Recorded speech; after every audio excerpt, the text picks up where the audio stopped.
Welcome back to my channel. আজকের পর্বে তোমাদের সাথে মজাদার আরও একটি কেক শেয়ার করছি। আর এই কেকটি একদম সম্পূর্ণ ঘরোয়াভাবে তৈরি করেছি, মাত্র 3টি উপকরণ দিয়ে। আর এই কেকটি খেতে কিন্তু ভীষণ মজার। তো চলো কথা বাড়াবো না, ভিডিওটি না টেনে দেখতে থাকো। ভালো লাগলে চ্যানেলটি অবশ্যই সাবস্ক্রাইব করে দিয়ে আমার সাথে থাকবে। 8 থেকে 10 পিস মতো এখানে পাউরুটি নিয়েছি, স্লাইস পাউরুটি। তো পাউরুটির চারিদিকে যে শক্ত অংশটা আছে সেটা কেটে বাদ দিচ্ছি, ভেতরে যে নরম অংশটা আছে সেটাই নিচ্ছি, সেটা দিয়েই কেকটা তৈরি করব। তো এখানে তোমরা কেক যদি মোটা করে করতে চাও তাহলে এখানে পাউরুটি আরও বেশি লাগবে। তো আজকে কেকটি আমি মিডিয়াম সাইজের বানাচ্ছি, সেজন্য এখানে 8 থেকে 10 পিস মতো পাউরুটি নিয়েছি। তো পাউরুটিগুলো ধারগুলো কাটা হয়ে গেছে। তো চলো এবার পাউরুটিগুলো কেটে নিতে হবে। আজকের কেক লাভ শেপ দিয়ে তৈরি করছি, তাই এখানে 4 পিস মতো বাটি দিয়ে ঠিক এইভাবে কেটে নিচ্ছি, আর বাকিগুলো 4 কোণ সাইজ থাকবে। একটি ছুরির সাহায্যে সাবধানে কেটে নিতে হবে যাতে চারিদিক থেকে সমানভাবে কাটা হয়। ওরিও বিস্কুট নিয়েছি 10 টাকা দামের 2 প্যাকেট।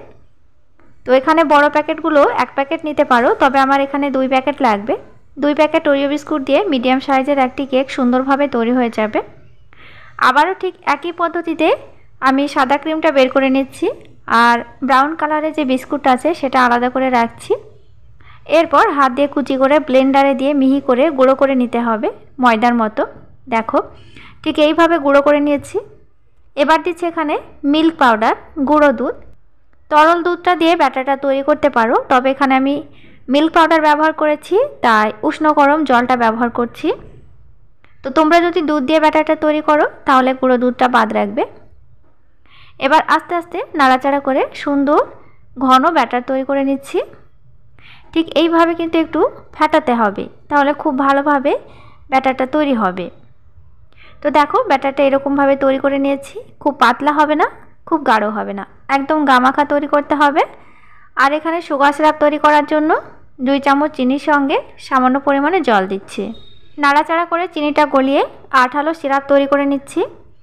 এবার এখানে একটি পরিষ্কার প্লেট নিয়েছি, এই প্লেটটাতে একটু আমি ওরিও বিস্কুটের ব্যাটারটা লাগিয়ে দিচ্ছি, এতে পাউরুটিগুলো খুব সুন্দরভাবে সেট হয়ে যাবে।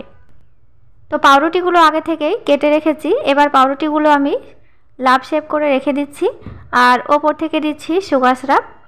এই পর্যায়ে একটু খেয়াল রাখতে হবে, সুগার সিরাপ খুব অল্প পরিমাণে দিতে হবে, নইলে পাউরুটিগুলো কিন্তু ভিজে স্যাঁতসেঁতে হয়ে যাবে, কেক খুব ভালোভাবে তৈরি হবে না। তো সুগার সিরাপটা দেওয়ার পরে আবারও আমি ওরিও বিস্কুটের ব্যাটারটা লাগিয়ে দিচ্ছি। এইভাবে একটু করে ব্যাটার লাগিয়ে দিলে আঠার মতো কিন্তু কাজ হবে, পাউরুটিগুলো খুব সুন্দরভাবে সেট হয়ে যাবে।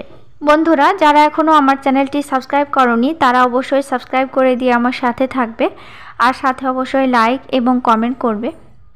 তো দেখো পাউরুটি দিয়ে আমি কিন্তু কেকের শেপটা তৈরি করে নিয়েছি, আর এখানে 3টে লেয়ারে পাউরুটি দিয়েছি। তোমরা চাইলে এখানে 3টের বেশি লেয়ারে পাউরুটি দিতে পারো, 4টে-5টা লেয়ারে পাউরুটি দিলে কিন্তু কেক আরও বড় হবে এবং উঁচু হবে। ওরিও বিস্কুট থেকে যে ব্যাটার তৈরি করে রেখেছি সেই ব্যাটারটা এবার কেকের ওপরে দিয়ে দিচ্ছি, একেবারে মোটা করে দিয়ে দিতে হবে। 10 থেকে 20 মিনিটের জন্য নর্মাল ফ্রিজে কেকটি রাখতে হবে, তাহলে খুব সুন্দরভাবে চকলেটটা সেট হয়ে যাবে। কেকটির ডেকোরেশনের জন্য বাইরের কোনো উপকরণ একদমই ব্যবহার করছি না, বাইরের কোনো ক্রিমও ব্যবহার করছি না। ওরিও বিস্কুটের ভেতরে যে ক্রিমটা আছে সেই ক্রিমটা দিয়ে কিন্তু আমি কেকটা রেডি করছি। কেকের ওপরে চকলেট খুব ভালোভাবে সেট হয়ে গেছে। এবার একটি পরিষ্কার কাপড় দিয়ে কেকটাকে ক্লিন করে নিচ্ছি, এতে কেকটা দেখতে ভালো লাগবে। কেকটার সৌন্দর্য বাড়ানোর জন্য ওপর থেকে কিছু ড্রাই চকলেট দিয়ে দিচ্ছি। আমি আমার পছন্দ মতো নিজের মতো করে কেকটা কিন্তু ডেকোরেট করে নিচ্ছি, তোমরাও সেটাই করবে। ওরিও বিস্কুট গুঁড়ো করে নিয়েছি, ওরিও বিস্কুটের গুঁড়োটা কেকের চারিদিকে ঠিক এইভাবে দিয়ে দিচ্ছি, এতে কেকটা দেখতে আরও বেশি ভালো লাগবে। আর ওরিও বিস্কুটের ভেতরে যে সাদা ক্রিমটা ছিল সেই ক্রিমটা দিয়ে আমি কিছু ডিজাইন করে নিয়েছি। তো যেহেতু লাভ শেপে কেকটা তৈরি করছি, তো এখানে ছোট ছোট লাভ করে দিয়েছি, এতে কিন্তু দেখতে বেশি ভালো লাগছে। কেক পুরো রেডি করে নিয়েছি, দেখতে খুবই সুন্দর লাগছে। তোমাদেরকে কেমন লাগছে অবশ্যই আমাকে কমেন্ট করে জানাবে। আর মাত্র 3টে উপকরণ দিয়ে বাড়িতে ঠিক এইরকম কেক কিন্তু বানিয়ে নিতে পারো। আর আমার ভিডিওটি ভালো লাগলে চ্যানেলটি অবশ্যই সাবস্ক্রাইব করে দিয়ে আমার সাথে থাকবে, আর সাথে অবশ্যই লাইক করবে, কমেন্ট করবে, এবং তোমরা কী ধরনের ভিডিও দেখতে চাও অবশ্যই আমাকে কমেন্ট করবে। তো কেকটা এবার কেটে দেখে দিচ্ছি, দেখো কেকটা কত সুন্দর হয়েছে। দেখো।